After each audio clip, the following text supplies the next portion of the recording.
இன்றைய தலைப்புச் செய்திகள். ராதாபுரத்தில் களமிறங்குகிறாரா சுப்ரீம் ஸ்டார்? நெல்லை அரசியலில் புதிய பரபரப்பு.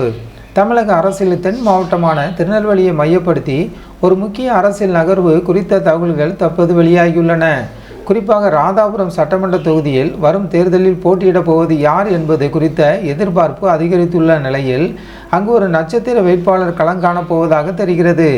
இது குறித்த கூடுதல் தகவல்களை விரிவாக பார்க்கலாம். திருநெல்வேலி மாவட்டம் எப்போதும் தமிழக அரசியலின் ஒரு முக்கிய களமாக பார்க்கப்படுகிறது. அந்த வகையில் வரும் சட்டமன்ற தேர்தலில் ராதாபுரம் தொகுதியை தனது வெற்றி கோட்டையாக மாற்ற பாரதிய ஜனதா கட்சி தீவிர முனைப்பு காட்டி வருகிறது. இந்த முறை அங்கு ஒரு வலிமையான மற்றும் மக்கள் செல்வாக்கு மிக்க வேட்பாளரை நிறுத்த வேண்டும் என்பது அக்கட்சியின் டெல்லி தலைமையின் விருப்பமாக உள்ளது. சரத்குமார் குறித்த தகவல். இந்த தேர்தல் களத்தில் முன்னணியில் அடிபடும் பெயர் சுப்ரீம் ஸ்டார் சரத்குமார் அவர்களுடைய. கடந்த 2024 மக்களவைத் தேர்தலிலே திருநெல்வேலி நாடாளுமன்ற தொகுதியில் போட்டியிட அவர் ஆர்வம் காட்டியதாக கூறப்படுகிறது. இருப்பினும் கட்சி தலைமையின் முடிவின்படி நயனார் நாகேந்திரன் அவர்கள் அங்கு போட்டியிட்டார். அந்த தேர்தலில் பாஜக கணிசமான வாக்குகளை பெற்றிருந்தாலும் வலுவான கூட்டணி அமைந்திருந்தால் வெற்றி சாத்தியமாகியிருக்கும் என்ற கருத்தும் நிலவியது.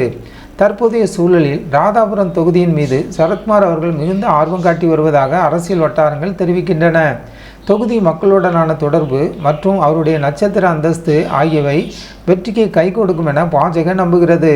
இதன் காரணமாகவே ராதாபுரத்தில் சரத்குமாரை முன்னிறுத்த கட்சி மேலிடம் பரிசீலித்து வருவதாக தெரிகிறது.